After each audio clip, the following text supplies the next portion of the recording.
Glasser. All right, we have, I showed you some clips from one special election debate, Arizona 8. Very substantive, obviously. This is on immigration, made a point that we wanted to make about the Republican primary. There also is a special election in Pennsylvania, Western Pennsylvania. It's a race that the Republicans are favored in, but they're a little bit nervous. They're nervous enough that the NRCC is out with an interesting attack ad on the Democrat.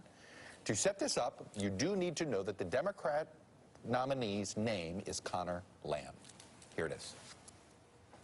Nancy had a little lamb, his views were left like hers.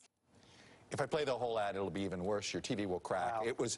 It was not well done. For what it's worth, though, Connor Lamb is actually one of the first congressional candidates to announce he's not going to support Nancy Pelosi.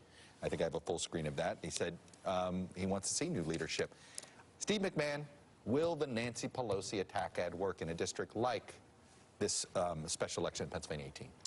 Well, it depends on what the president's approval numbers are, because usually these are a referendum on the incumbent president, which is why the Republicans are so nervous. I suspect if his approval rating is 35%, you're going to hear a lot more about Donald Trump and his immigration plan and some of the other things that we've been dealing with lately than you're going to be hearing about Nancy Pelosi. It usually doesn't work very well. There's no doubt they want to try it, and it is curious. I think that this is the NRCC's attempt to see, can we trot this out one more time? And apparently, can we do it on a shoestring budget? It was terrible. Demon sheep, this was not. And if you need to know what demon sheep is, just Google it. But anyway. Yeah, well, look, I mean, I think the fact that the Democratic congressional candidate there is distancing himself from Pelosi suggests that there is something to the idea that this might work. But in most districts around the country, voters are more concerned about Donald Trump than Nancy Pelosi. There are more voters who are polarized about Trump than are polarized about Pelosi.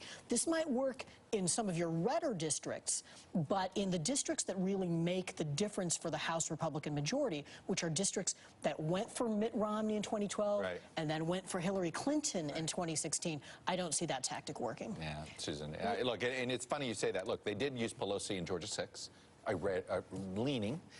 And this is a red-leaning district that would be a disaster if Republicans lost this, because Donald Trump's actually visited the district. You know, I think the view generally is that if it's a nationalized election at the House level or even sometimes the Senate level, that's not going to be good for Donald Trump. Then it means the president is the focus of scrutiny.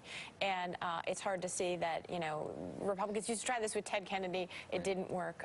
It's hard to see that this is going to be a national referendum on Nancy Pelosi. That's an interesting point that she makes, because Democrats have been running away from nationalizing races up until this cycle. That's right.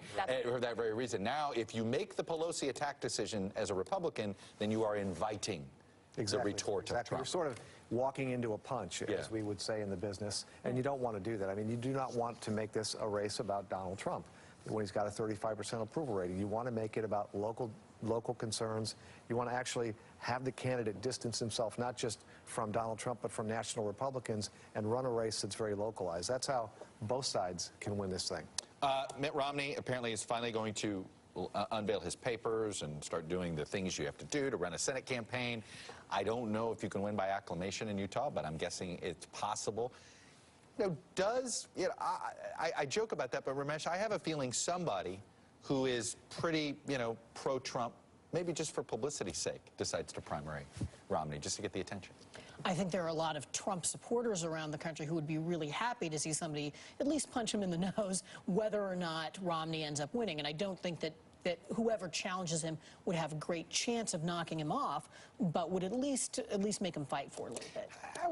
It's interesting when you see these former presidential, in this case, presidential nominee. Is it Hubert Humphrey, the last one who went nominee to then go and run for a seat? I think he did in 70. Does that sound right to you?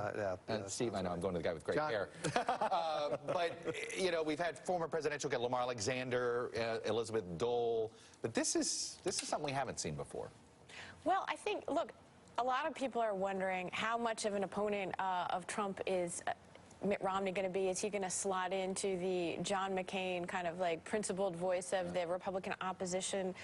Mitt Romney's personality is not that, but I do think that we've already sort of skipped over the election, right, and we've gone directly to it. Steve Bannon, remember, was very focused on Romney, not wanting him to be in there. Donald Trump personally intervened, basically, to see if he could get Hatch to stay in.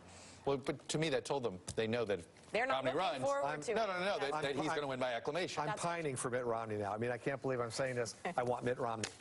Yeah, you're going to have fun with that. All right, guys. Thanks much. We got to actually do multiple stories today. It's amazing. When the president's in Davos, look what happens. Anyway, Ramesh, Susan, Steve, many thanks. Up ahead.